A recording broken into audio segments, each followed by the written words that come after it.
It'll be on the road it'll be on the side of the road if I don't replace it eventually. All right, I think we're gonna go ahead and kick it off here. We're 3 minutes in. We got a light showing this week, but that's okay. We're gonna plow ahead. So I'm gonna turn the recording back on. And welcome to another Lifecycle Insights Friday workshop. So really quickly, we'll get into our to-dos for this week. We have a lot going on, so we'll breeze through some of it rather quickly, but I do want to take a minute to pause and welcome the newest member of our Lifecycle Insights team. So on my screen, she's that way, but welcome Amy, everybody. Yeah, welcome Amy, everybody. Amy is our new customer success individual. So she'll be working with a lot of our partners to make sure that they're getting the most out of the platform and that all their needs are being met as we continue to grow and Marty and I continue to get stretched thinner and thinner and thinner. So welcome to the team, Amy. So happy to have you here. Thank you. I'm happy to be here. And awesome. I'll try not to scare her away too quickly. Don't worry, Amy, we won't put you on Kirk's emails yet. They made me take off Monday and Tuesday just so that she wouldn't be like scared away right away. So our normal housekeeping items, if you are new to the platform, and I see a couple names here that are fairly new. If you're new to the platform, make sure that you catch up with us Wednesdays, 1 o'clock Eastern Standard Time. You'll get an email every Monday with an invite to it, but this invite gives you the opportunity to come with us for a group onboarding where we spend about 30 to 40 minutes on content and then spend the next 20 to 30 minutes answering questions that you may have about the platform and moving everybody along as you go through the onboarding. Obviously, if you can't make those onboardings, don't hesitate to reach out for us. We'll continue to work with you one-on-one and get you onboarded as well. But these are a standing appointment, so whoever in your office is going to spend some time in the platform, get them on that call, and we'll move them forward with their knowledge of the platform. A couple of little things this week. Where can you find us? This is kind of the same old. We'll be at Seven Figure in Austin. We'll be at Robin Robbins in Chicago, where we really are going to be in 2 places at once on the 28th. And then IT Nation Orlando will be there too. So lots of good things coming. Where could you have found us if you were paying attention? Yesterday, we did a webinar with our friends over at Simple Selling and Derek Marin. So I'll throw the recording to that out here. You guys are welcome to go check that out. Derek's company really focused on lead generation, which is something that I admittedly am not super good at, but we kind of talked through the sales process and why sales needs to be a process. So if you feel like you're just winging it at sales, if you feel like you're still trying to figure that one out, there might be some usable content in here for you. And then upcoming Tuesday, October 12th, we're going to be hosting the Ultimate Cat Fight, which just entertains the heck out of the nerd that is me. Marnie, why don't you tell us a little bit about this one?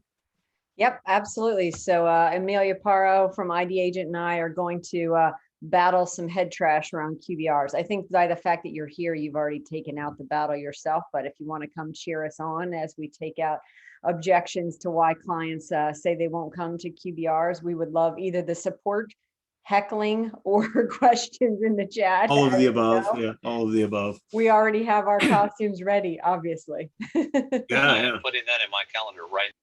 Awesome. There you go. There's going to be a lot of knowledge being dished out there. These are two of the two channel champions here that know a lot. So this will be dished out. Oh, knowledge. It's too early for candy. That can't be till the end of the month. And if you're not already a member of our Facebook group, go join us there for the Lifecycle Insights Facebook group. We are dropping things out there randomly that just new little nuggets that you may be the first to find something if you're in that group. So with that, we're going to talk today. Today our topic is about what to do with your end of year sales activity. So with that, Marnie came up with this fantastic quote, and she was a little astonished that I had never seen it before. So maybe all you guys have seen it, and this is just new to me. That wouldn't be a first. But at 211 degrees, water is hot. At 212 degrees, it boils. So, and with boiling water comes steam, and with steam, you can power a train. There's a lot to be said for doing that one little activity that really generates the next thing. And I just absolutely love that quote because I had never heard it before. So it's new and fancy to me. But we're going to talk about a handful of one little activities for you that can really set 2022 up for success. We're reaching into Q2, right? We're a week ahead of the start of Q2. And we're going to set you up with a lot of practices and policies and things that you can do in Q2. I'm sorry, in Q4, not Q2. We're going to push you into Q4 and talk about how to end the season, setting up next year for success. So with that, we're going to talk through a bunch of little 1 degrees we can do to really move the needle next year. One of those, if you know us, you know we've got a lot of entertaining and corny stuff out on social media. You'll start to see this guy come bouncing back. It's a replay from last year. The beauty of social media content is nobody gets tired of it as fast as you do. If you're tired of your content, you should probably put it out there 15 more times. Nobody has seen it as much as you have. It's still new to somebody, and you need to get it out there. So this little piece of content here, we're going to reuse this every year for a couple of years. We're going to give you guys some links to some little content that you can put out, put your name on, put your branding on, put a cool little message next to it that is, hey, need help prioritizing what you're trying to do next year. Need help prioritizing technology between now and the end of the year. Let's get together. Let's talk. So we're going to give you a handful of these along with some email quote or some email links and some email templates and some additional information on how you can use Lifecycle Insights, the tool itself, to really maximize what you're going to do for the rest of the year. So what I would say is one of your little 1 degrees is create that social media campaign to target customers and local businesses you don't already work with. There's nothing more powerful than sitting out there going, hey, do you miss all of our customers? Make sure you connect with us before the end of the year. And somebody who's not your customer going, my IT guy isn't trying to connect with me before the end of the year. What's going on different at Cobus that they meet with their clients every year before the end of the year, that over here at Bob's IT, nobody calls me unless something's broke and I have to call them all the time, right? So we want to set up that, and this is wedge selling, right? Deliver a little something extra and let everybody know you deliver that something extra so that they wonder why their current guy isn't doing it. So build yourself a social media campaign for the end of the year. It should be around how do we prioritize the end of the year spend down? Do you have money left for end of the year spend down, and are you spending it appropriately? These are conversations we should be having. To that end, we talked about this just a tiny bit last year, and we're going to step into the platform today. We don't do that a lot on our Friday workshops, but we are going to spend a little bit of time in the platform today. We're going to talk about 2 very specific situations with your clients and what you can do in Lifecycle Insights very, very quickly to get an actionable report in their hands, whether the client's due for a QBR or not, whether the client's, on a semi-annual or an annual cadence and you're not going to see them by the end of the year. They should get a touch point in Q4. Every single client in your business should get a touch point in Q4.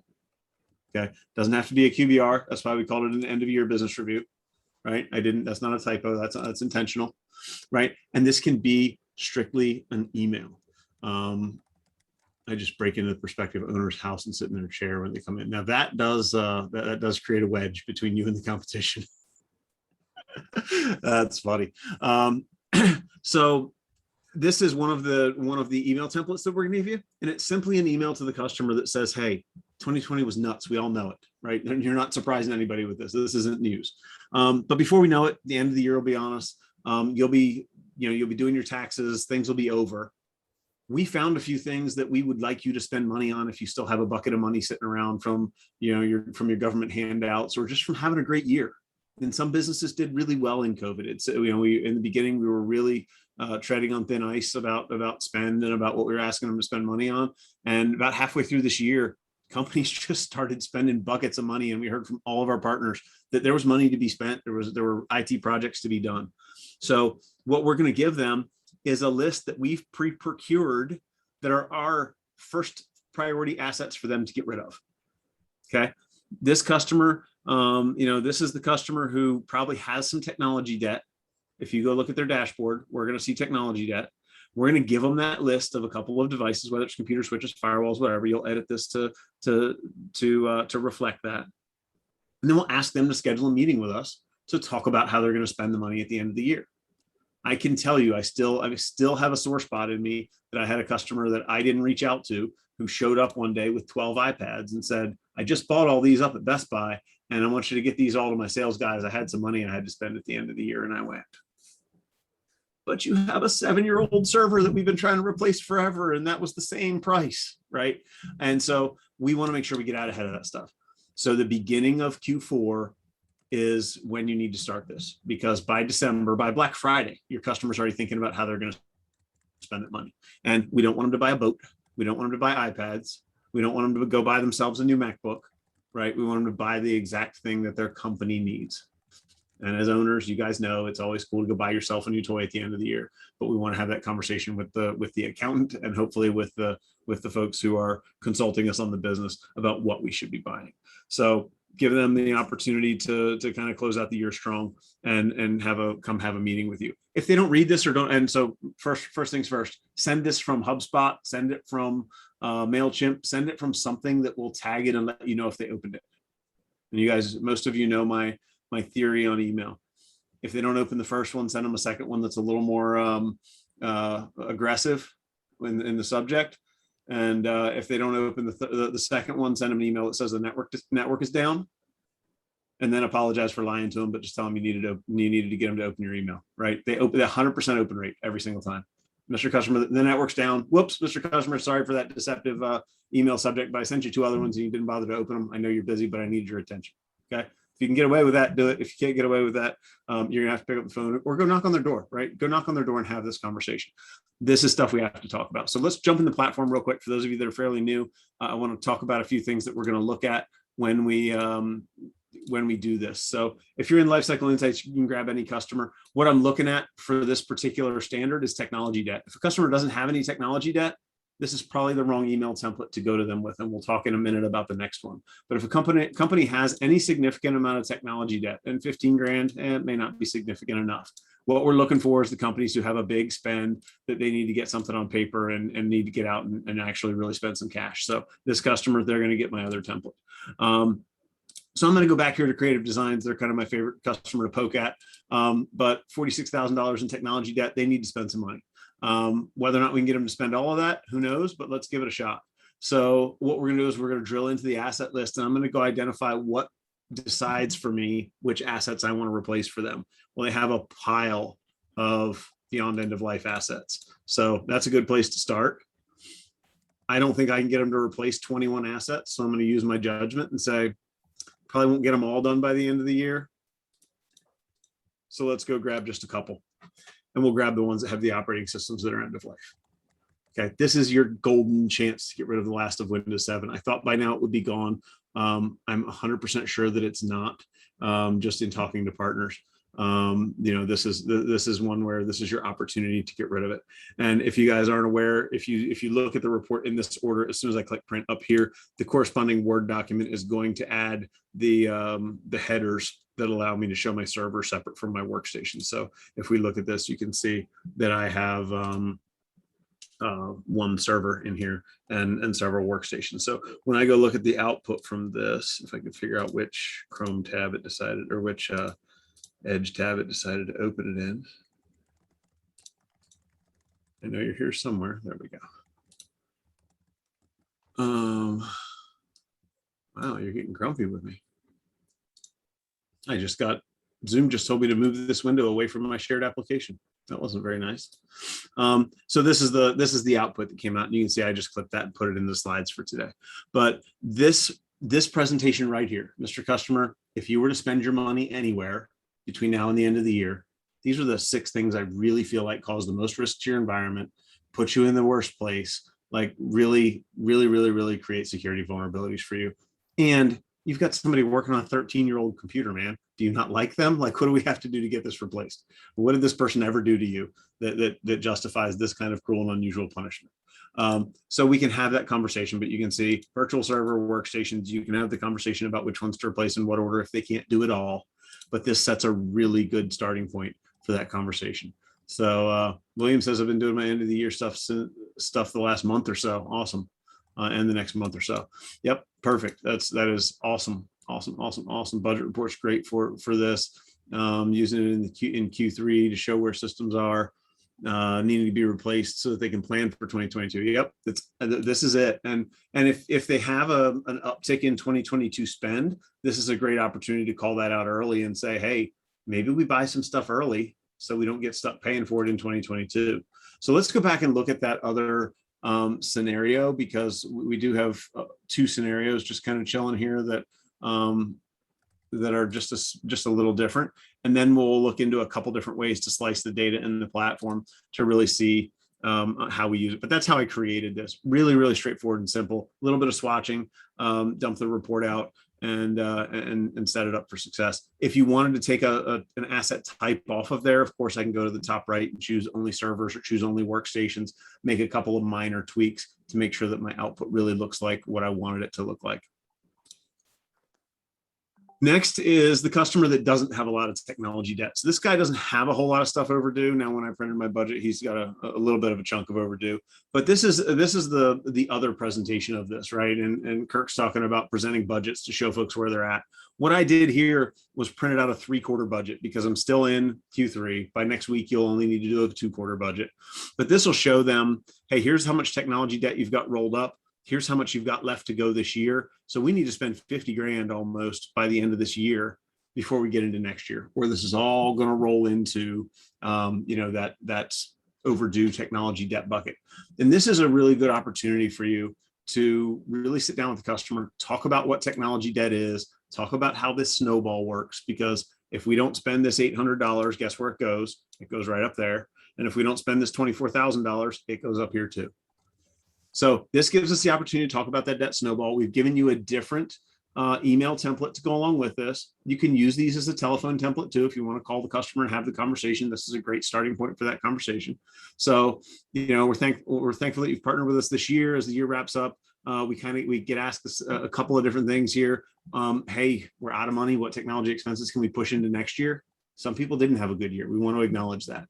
But your customers are competitive. They don't like to admit that they're losing money, so they might be willing to spend some money at the end of the year, just out of a little bit of pride and get some stuff replaced. So the other option is, there's asset needs we've scheduled for next quarter that we could do with the end of the year funds this year. So you may have a customer who says 50 grand. Yeah, I got enough to spend that, and my accountant wants me to spend an extra 10 or an extra 20.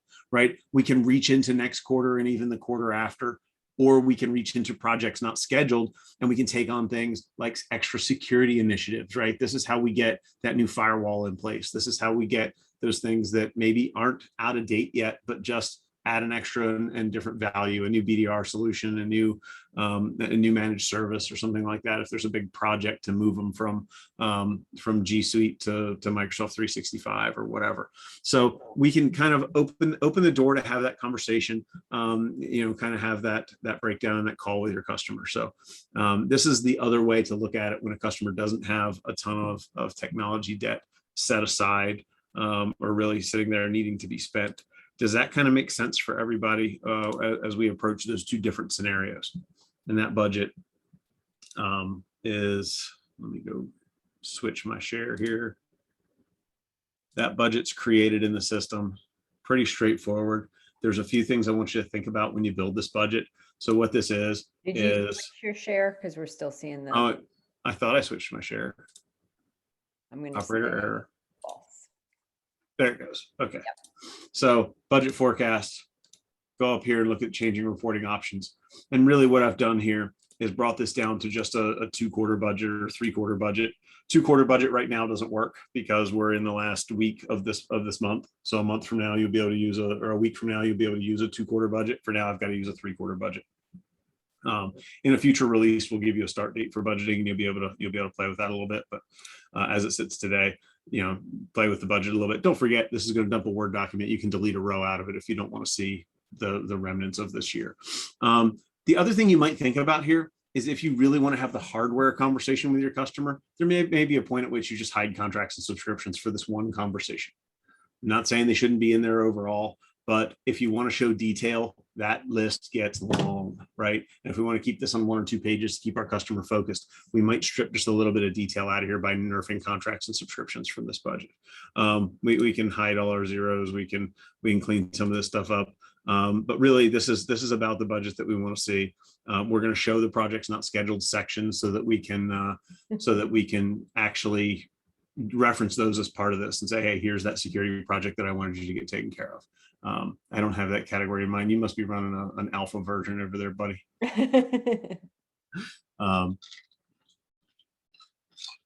So once I've got my settings the way I want them, go ahead and close here. This is going to give me exactly what I want. And you can see here, I've got a little smidge of budget cost here. This particular customer has no assets to replace in January. Everything there was contracts and subscriptions. So this is a great discussion for, hey, do we want to get this project done in January, or do you want to do it early before the end of the year, right? But there's nothing sitting in January to March for this particular customer for replacements. So we can have a couple of different conversations with this customer about how we get this backlog up here cleaned up. But now is the right time to have that conversation, because your customers have more money in the bank than they've probably ever had in the history of their business. If you don't believe that, go look at your bank account after you got your PPP money and tell me if you're not in the same boat, unless you're like Kirk and you've already bought your new Tesla and your new boat. But these are things that this is just the reality of the situation we're in right now, right? This is a good time for us to catch up on customers who have been dragging their feet on things.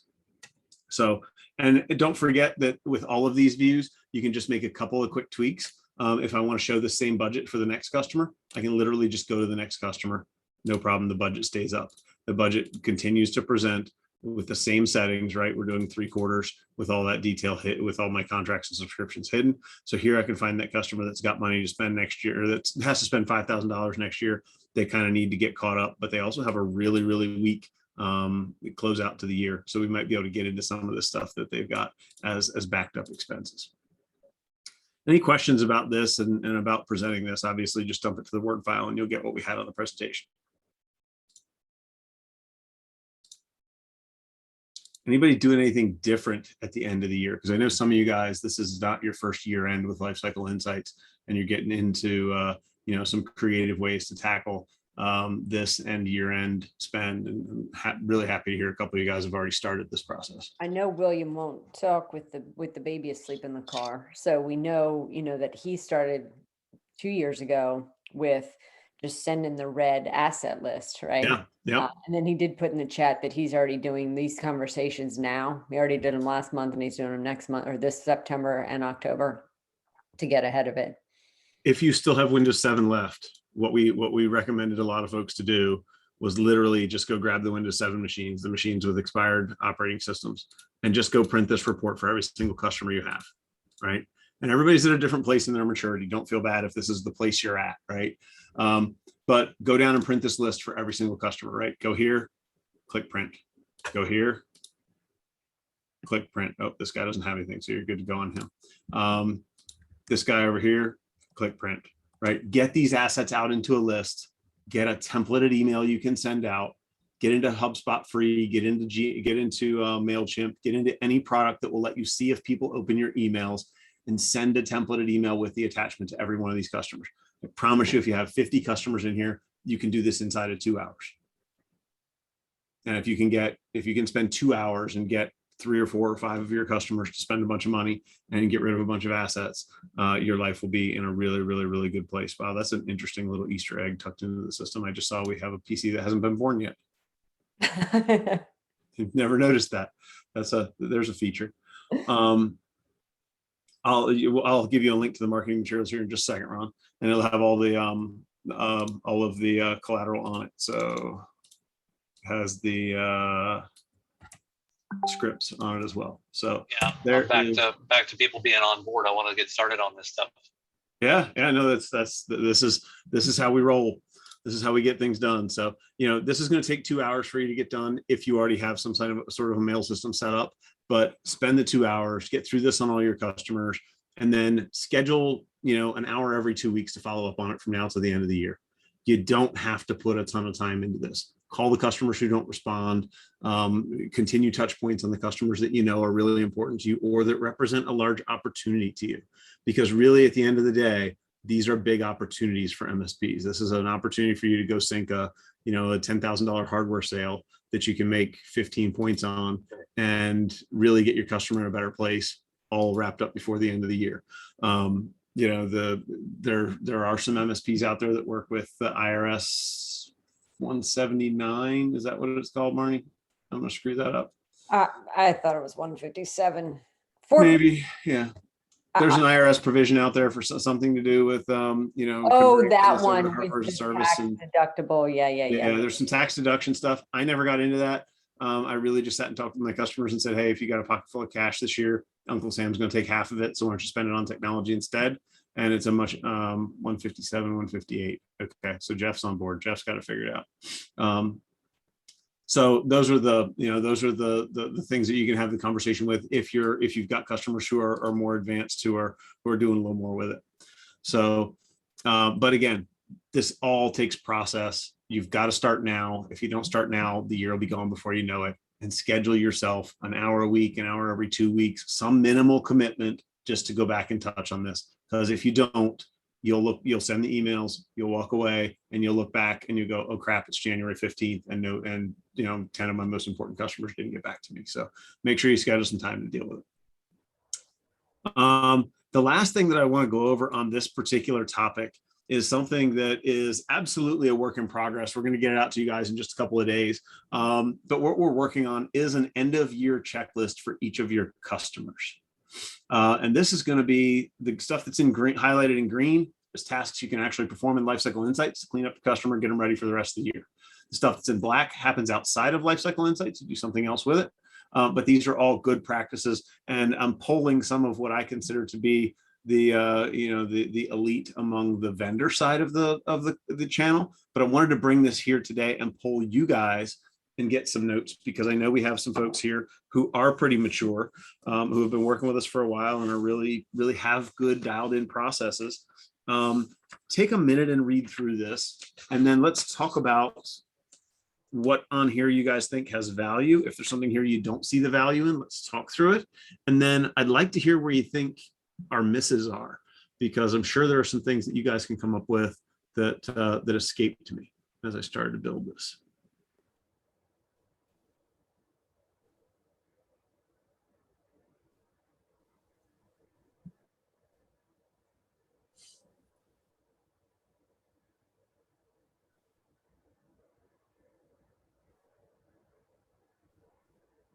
And we'll talk through the topics at a high level just for William and anybody else who might be driving.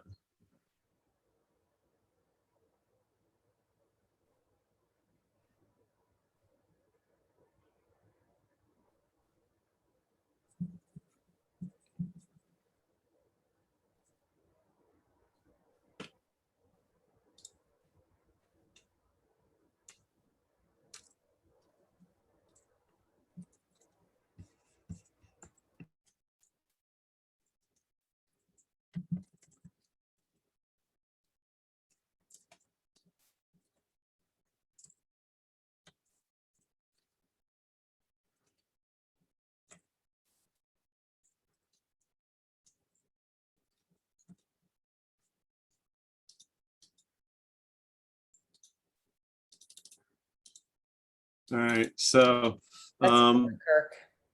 yeah, and I was just typing back to Kirk because he accidentally sent me that as a direct message the first time.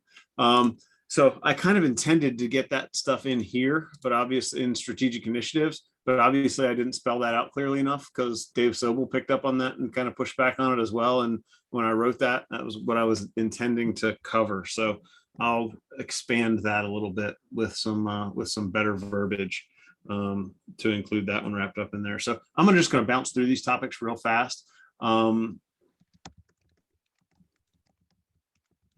Just for the benefit of those who may be driving or not sitting in front of a computer or doing this on their phone. I know this is probably hard to look at on a phone. So a couple of the things are the things that we just talked about, right? Identify outstanding tech debt. If it's significant, present spend out options no later than October 15th. So get in front of them early with spend out options. Present the reports. There you go. That one's easy. Identify future spending trends. If large expenditures are upcoming, present prepayment options to buy down future spend. So this is a customer who has a big budget spend in 2022 or 2023. Hey, Mr. Customer, do we want to start buying some of that equipment early so that you don't get hit with all of it at one time late? Present a budget with little to no detail that shows strategic spend over the next 3 to 5 years if you're trying to call out a big year, just to help the client make those decisions. Again, you go to Lifecycle Insights, show them an annual budget. 5 years will fit on one page. If you're a 3-year budget guy, great, show them 3 years on one page. But if 2 or 3 years from now you have a high budget spend year, this isn't a bad time to call it out, or at least remind it, as Kirk said earlier, early and often, discussions around those kind of things. Identify major risks that the client hasn't addressed and determine if a remediation project before end of year is appealing to the client. There are arguments about whether or not you can bill for the work before the work's done. The client can pay for it before it's done, et cetera. As far as taxes go, I'll tell you, at my MSP, we did a significant amount of that and nobody asked questions. We just kept on plugging along. But if a client wanted to get a big project in by the end of the year, we would, do the first little mini phase of the project before the end of the year, take payment and get that in the pipeline. So talk to your accountant, do what your accountant tells you to do. But I think this is a great time to sell projects that may or may not be fulfilled completely until Q1 or Q2. Provide detailed budget for next fiscal year around the end of the year, just to remind the client what next fiscal year looks like. This is that last touch opportunity, right? We want to give them one last poke before they go home for the holidays and go, did you mean to send me a check and forget about it? Here's what next year looks like, right? Give them that one more opportunity to write you a check. Review client vendor agreements and identify any that expire the following year. I don't know how much you guys know about the copier industry and some of these other ones, but if a lease is involved, they're probably in there 6 months before the contract ends, offering the client a renewal at a discount. 6 months. Okay. If they have a Kyocera or a Konica Minolta or some goofy thing that you hate supporting, this is your opportunity to get rid of it. Don't blow it by waiting until the day the contract ends and going, why are they here with a new machine? Well, because 6 months ago they were on the ball and we weren't. So renew those vendor agreements now. Bring to light any for the client that are going to end the following year, and just make sure that we're starting the year thinking about those things and talking through those things. Review the client's compliance obligations. Have they engaged in any new lines of business? Have they taken on any contracts or customers in new business segments? New business segment might mean different compliance requirements. If all of a sudden they're working for municipalities who have trickle down requirements, if all of a sudden they're working for the federal government who has trickle down requirements, something may change. Has the client met their existing client obligations already, or are you already behind on PCI, et cetera? And I guess one more thing we should add here is, have they taken on any new line of business applications that we haven't really evaluated? Because a new line of business application could mean that we need to redo some risk analysis if they have new line of business apps that contain sensitive data, et cetera. End of the year backup. This is one that we always did. And every customer we took over went, why are you doing this for me? I thought you had this under control. But I was a real believer that my client should have an air-gapped backup at the end of every year to go put in their own fireproof box, in their own safety deposit box, in their basement, in their attic, whatever they want to do with it. It's their data. It really is. And God forbid something happened to me in my company. I want them to be able to have a year end, boom, here it is. If we ever had to go back and look at previous fiscal years, give them a backup of their data that's kind of air gapped and separated. Review employee training, work with the client to set goals for next year. So, we've got all these employee training programs. We've got Breach Secure Now and CyberHoot and 10,000 of them. Nobody ever pays any attention to them. Nobody wants to talk about them. This is a good time for you to review it and go to your client and say, hey, last year on average, we didn't do so well. Maybe there's something we can do to put some focus on this next year. Or maybe, hey, we're killing it. We just need to go give them an attaboy, pat them on the back, and do the same thing next year. But it's a good time to look at it, good opportunity to talk about it. Check your customer's QBR cadence and make sure that it's still sufficient to manage the relationship going forward. Update and alert the customer as necessary. If you have a customer who shrank significantly, you may not want to put as much time and energy into that customer, right? If they closed 6 locations during COVID and they went from being a $7,000 a month customer to a $2,000 a month customer, how much time do you really, can you continue to put into that contract and keep it profitable? If they went the other way and they added 6 locations, right? They bought a competitor, they grew the business significantly, and they have plans to continue to do that. You want to meet with this customer more often. They're a strategic mover and shaker. Things are going to change faster in their world, and you're going to need to be in front of them more often to deal with it. Review your client's next fiscal year strategic initiatives and goals. So, Mr. Customer, what are we trying to do next year? What are we trying to accomplish? Do you have specific strategic initiatives, things that you're trying to do? And what can I do to ensure that technology enables those goals instead of sitting in the way of those goals, right? I talked to a guy before this call who said he was going to present a proposal to an attorney's office who was really looking to grow, and they really wanted to go cloud services, and they were going cloud services. They were shopping for a new MSP because their current MSP didn't want to really let them be cloud first. They really wanted to keep everything on premise. So think about those things. Make sure you're enabling your customers to make those moves instead of losing customers because you're not having these strategic talks with them. And then reflection, based on what we've learned by going through all the rest of this, identify what success looks like for the customer 12 months from now, and answer this question. A year from now, how will I know that we're winning? Answer that question both from the client's perspective and from the MSP's perspective.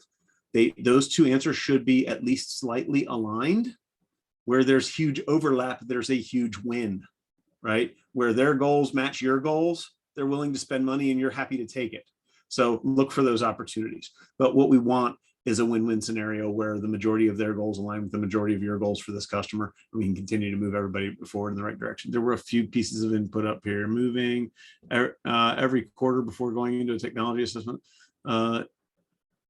Into technology assessment is a section on, are you adding your, okay, perfect. Are you doing that in the assessment itself, Kirk, or are you doing that just in the agenda as you're sending it over and having a conversation with them ahead of time? I do that every quarter, is kind of like, let's talk about, like I said, talk early, talk often, because I've been. Is it on your agenda, or do you have questions in the assessment that you're checking boxes and putting input in? It's in the agenda. It's kind of like, how's revenue, how's business? Are you adding, subtracting employees? Are you adding, subtracting buildings? And that kind of is the whole intro before digging in deep on stuff. Have your clients gotten to a point where when you ask how's revenue now, they just shrug it off and go, yeah, well, we're up 20%, whatever, we're making money, as opposed to in the beginning, they were like, I'm not sure I want to tell you about my revenue? Yeah, I mean, it leads to a good business discussions of, hey, what was it the other day I had one, and it was just like, business is good. It's so good that I can't handle certain tasks, and it led off to where I introduced them to a COI of mine that handled, I think it was payroll, and so it leads to some business discussions, and that's where I think I know you're battling it out on Tuesday or whatever it is, of adding the value to these quarterlies is, don't make it all about technology. Don't make it like, oh God, here comes a guy that's going to ask us 20K for protecting them. Oh, look at all these risks. I might as well, cry in my sleeve because there's no way that we're going to be able to protect against all this. And it's just kind of, I have a question on succession plans. Like, they're not even remotely part of technology, but it's a business discussion, and that's how I get people back to the table. Well, and everybody thinks that the continuity plan is a technology thing, but succession is a huge piece of that, right? Right. Building the infrastructure, the physical real estate is a big piece of that. Right. There's so many pieces to that. The people are a big piece of that. Communication, big piece of that. So yeah, it seems to be something that we always get stuck with in technology because all they think of is, how are you going to get servers back up and running? But it is a way bigger piece than that. So to take it to the business level, it always adds value. Yep. So that's awesome. And Michael said auto renewing ISP contracts, those suck. So do auto renewing Ring Central contracts. I can tell you that. I actually lost a customer because their Ring Central contract auto renewed and we didn't tell them about it. So they loved their offshore support that much. So yeah, stay out in front of those contracts, and the easy way to do that for those of you guys who haven't spent a ton of time in the system, get the contracts entered here. Right, get all those things entered right here so that you know who that ISP is, or who that VoIP company is, or who the print and copy company is, and when those things are going to renew. And drill in, go look at the notice periods, and give yourself a longer notice date on contracts that are going to be more complicated to negotiate, are definitely up for changing vendors, and maybe just going to be a longer sales cycle, a longer conversation cycle, and consider writing or coming up with a default notice of cancellation letter for your customer that you can hand to them and have them sign, right? If you have a form that you can walk up to your customer that says, dear Mr. Vendor, insert vendor name here, I, client name, would no longer like to renew my would like to cancel my services effective the end of my contract. Here's the date, blah, blah, blah, blah, blah. If you build that letter and hand it to them when you know they want to be done with the vendor, guess what? You just made their life easy. And you have to write the letter once. You can use it for 100 customers. They'll have to rewrite it for every vendor because they won't use it often enough to care. So if you write that letter and have it handy, that is so valuable. And I've literally walked into customers, laid the letter on the desk and said, I know you don't like this vendor. Let's address it. Here's the letter you want to send them to make them go away. Let's go find you 3 other people you can talk to decide who you want to buy this product or service from. And we would do that. We'd bring in 3 copier vendors and we'd sit at the table and have that conversation. That's what vendor management really is. We'd bring in 2 or 3 VoIP companies and have those conversations. And yeah, we got paid on the back end for any or all of the VoIP companies that they chose, but they felt like they had options. They felt like they had choices. So those are really big ones, but make sure that you get these contracts filled in here. And even if you have your customer out here filling these in for you, for those of you who don't know, you can go down to account settings. You can create a new security group for an individual customer. Then you can give them a user that's attached to that security group. So I can come out here and say, hey, here's a security group that only has access to one company and only has access to the budget forecasting contracts, or maybe they only get contracts. They don't get access to anything else in the whole system. And now when I come up here, I can look at what that user has access to. And I can make sure that they have access to what I want them to have. So this is a finance person, they have access to the budget and they can enter contracts into the system. So they can put in contracts for me, the financial assistant, every time she gets a new contract and come out here and enter it. And then it shows up on her budget and she's happy, right? And guess what? Now I've off that and leveraged that off to my customer. But it's still your job to go in and double check it, right? Check for the renewal dates, check for the notice dates, make sure that they've got everything in the way that you want to see it and that it's going to reflect correctly on your budget. Because if they enter it and you deliver a budget with the data on it, guess what? You own the data and the data entry. If the numbers are off and the budget's off because of it, it's going to fall on you. So make sure that you second guess or double check their work. Second guess is the wrong word, but double check their work and make sure that we get these things in here right. And don't forget, we have added templates for these. So if you're using ISP, if you're using voice over IP, if you're using Microsoft 365 over and over, you can import templates for those, or you can import them from ConnectWise Manage or from Automate. I'm sorry, from Autotask, that thing, yes.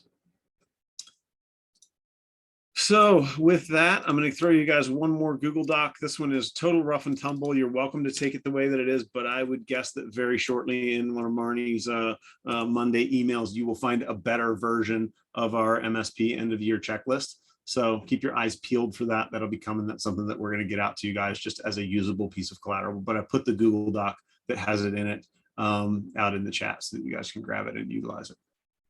Nope, you need access. I guess I need to go tweak the security permissions on that guy. I will take care of that.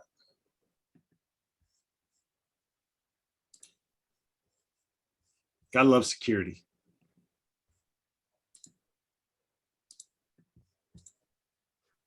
Somebody try that again and see if it works. Looks like they'll be viewers and can copy it for themselves. Perfect. We'll send you a better one anyway that you can utilize. So with that, guys, that kind of ends what we wanted to talk about today. I hope you guys got some value in that. We're working hard to make sure that our next meeting with you guys has some additional value. We've got a request out was it last week or the week before that they asked about Cisco umbrella 2 weeks ago? Yeah. Right, because we had Dave here last week. Yeah. So we talked about Cisco and umbrella and Duo, and how to sell them and what we could do to better enable you guys to sell those. They've agreed to come on with us. I'm not sure if next week is going to work, so we're still working out the dates, but they're working with us to build some specific assessment questions that will help your customers see the value in the Duo and the Cisco umbrella platform. As well, they've offered to come on and talk to us about just the best practices around how to get customers to see the value, how to sell it, how to work from the sales side to position DNS content filtering, not specifically umbrella, but DNS content filtering and MFA everywhere. If you're not using Duo, I'm sure there's other products out there. I don't know of one that has as MSP friendly a product or an offering, because theirs is the Duo channel program is amazing. Simply go sign up with them and tell them you'd like to be a partner. You have to sell 0 licenses and they will give you free internal use Duo licenses to go learn and figure out the product. And I don't think they even have any minimums once you start buying it, but it is one of the best channel partner programs out there. So that's a little feedback on the stuff that you guys asked for. Hopefully we'll have it nailed down by next week, but that's still a little up in the air just based on scheduling for those guys. So that is Duo is MFA. So it's literally an authenticator app that lets you add multi-factor authentication to tons and tons and tons of products, all using the same MFA, enforced MFA. And it has a lot of cool functionality. Like it'll tell you if the desktop that you logged into an application from is healthy, which is pretty slick. They have a lot of cool stuff going on over at Duo, and I'll let them do a better explanation of it when they're on here. But we're going to try and keep it from being a Duo sales pitch too. So, but go check out Duo. Go do your homework on them. It's the common struggle in the channel that we see is have MFA on Microsoft 365 and nowhere else, right? So with Duo, you can say, if I log in as an admin to a server or to a workstation, I have to enter my multi-factor authentication keys.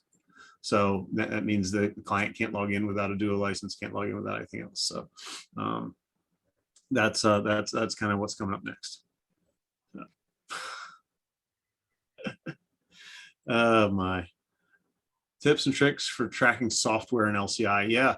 Matt, I don't know what PSA solution you're using or if you're connected with the IT glue, but it's similar no matter what. In my opinion, software should be one of two things. It should be a configuration that has an end of life date, or like QuickBooks should have an end of life date 3 years from the year, like May, the third year after it was purchased, because we know that it has a life cycle. The other way to do software is to include it as a contractor subscription. Really depends on how the customer pays for it, right? If they pay for it monthly, then we want to get it in here as a contractor subscription. If it's a license that they just pay for every 3 to 5 years, the configuration works fine. But so does contracts. I mean, it really could go either way. And I think we have MSPs doing it both ways. At my MSP, those things were all configurations long before Lifecycle Insights existed as a thing. So we built them as configurations. We attached the serial number to the configuration. In IT Glue, we attached the server that it was installed on and all the extra information in that order. So we did it all as a config. If I didn't answer your question, you're more than welcome to hop off mute and converse with me about it. So within IT Glue, then, are you ignoring the software flexible asset and just using configurations for software? Yeah, no. So we would link the flexible asset to the configuration, because the configuration in our world, we started with a configuration in the procurement process, right? Because when you buy the license, you sell somebody a QuickBooks license, they spend $800. You go through the procurement process. We use QuoteWorks. So QuoteWorks would put out the quote, they'd buy it. We'd go through the procurement process through the procurement module in ConnectWise, which would create that base config. And then some of the extra info would go out in that flexible asset, correct? So we're AutoTask, and that's one of these ConnectWise things that probably saves a lot of work by auto creating stuff. I feel like AutoTask is capable of that, but I don't know for sure. Okay, I'll have to dig into that. Thanks. Yeah. I'll be honest. I mean, what I've heard is that AutoTask is every bit as powerful as ConnectWise, maybe more so, and that it's just so powerful it's super complicated to use. And that comes from people who I think who I have a lot of respect for, both in our company and outside of our company. So our developers are super impressed with what AutoTask is capable of. And we've got some partners that have AutoTask doing some pretty fancy tap dances. So. Wish I could do fancy stuff with it. You can, it just takes time. All you need is time. But at the very least, if you get them in as a configuration, you can manage them that way. The flexible asset piece is a little bit difficult. Are you connecting to us for flexible? Are you connecting us to AutoTask or to IT Glue then, Matt? Yes, AutoTask for the configuration. I'm sorry, IT Glue for configurations, AutoTask for contracts. We're going to take a real serious look at flexible assets sometime next year. But I can't promise you that those are ever going to get brought over. They're just a huge pain in the neck because they're so flexible. Right. They're very difficult to map. Yeah, that's what I figured. Yep. ConnectWise doesn't save you from your work. They make you buy other products to do the work they should be doing. That is correct. The procurement module is an extra cost. That's funny. Okay. So with that, if you guys have any more questions, I'll hang out as long as you want. We'll be here.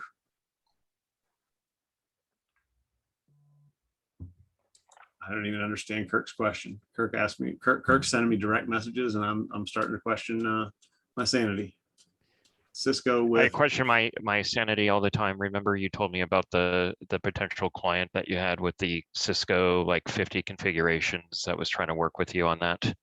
on how to deal with them. Yeah, remember that? Yeah, It was more of a joke than anything, but when Yeah. you're saying, yeah, it's not been fun. They're throwing up their hands. I don't think, and I now have come across 2 customers that do it that way, and I'm still not sure how to tackle it.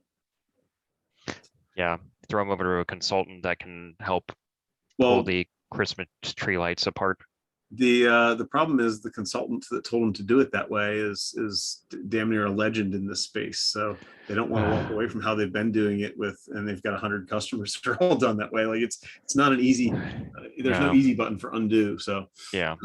And just based on who told him to do it, I wouldn't go follow my advice over his. That's all I'm saying.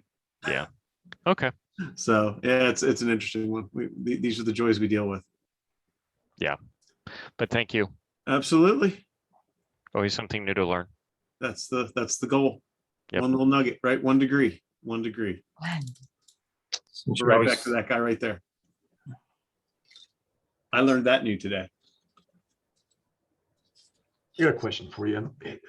Yeah. We got engaged for a client to do security assessment, but they're in a Citrix environment, a Citrix farm environment. Do you guys have any templates for any of that stuff?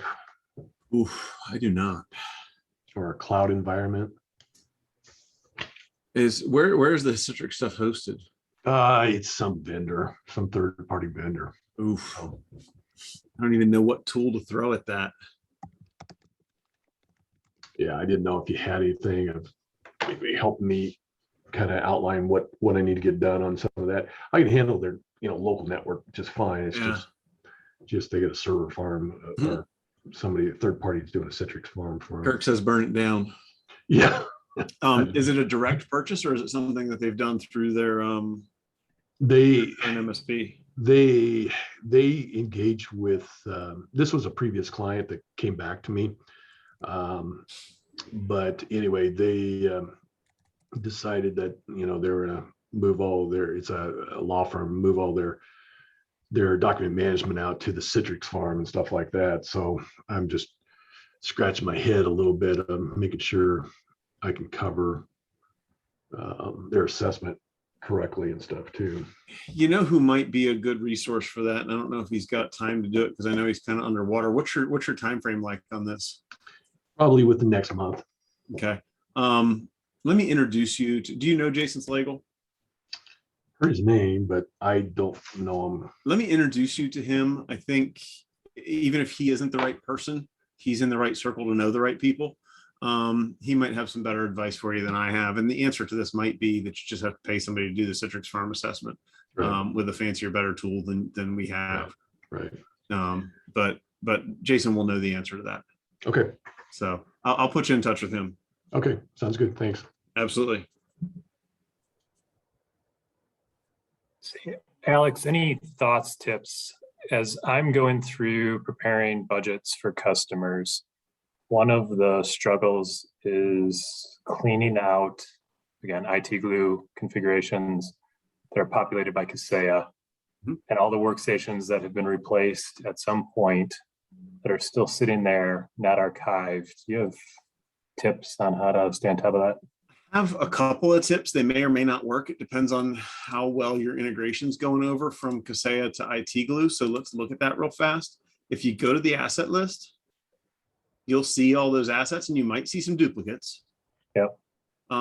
If you see duplicates, go to show only duplicate assets and then sort by serial number. And a lot of times what you'll see is one has an operating system and a purchase date and a serial number, and one's missing all that info. Like one's way more complete than the other. That's a pretty good sign that that's the one that's still connected to an active RMM agent and that the other one is not, that the other one is the old one. The best practice is still to go to IT Glue and archive it, but you can help use our system to kind of help determine that. IT Glue also has a function somewhere inside it, and I'm not sure I can find it anymore, but I know it exists to identify orphaned assets that haven't been updated by the source in too long. So that might be an option. The other thing is you can go in here and manage columns. And this, depending on how much data you're getting from Kaseya to IT Glue that's exposed to us, some of this might have value to you. So RMM last seen synced might show you the date that those assets were last updated by your RMM tool.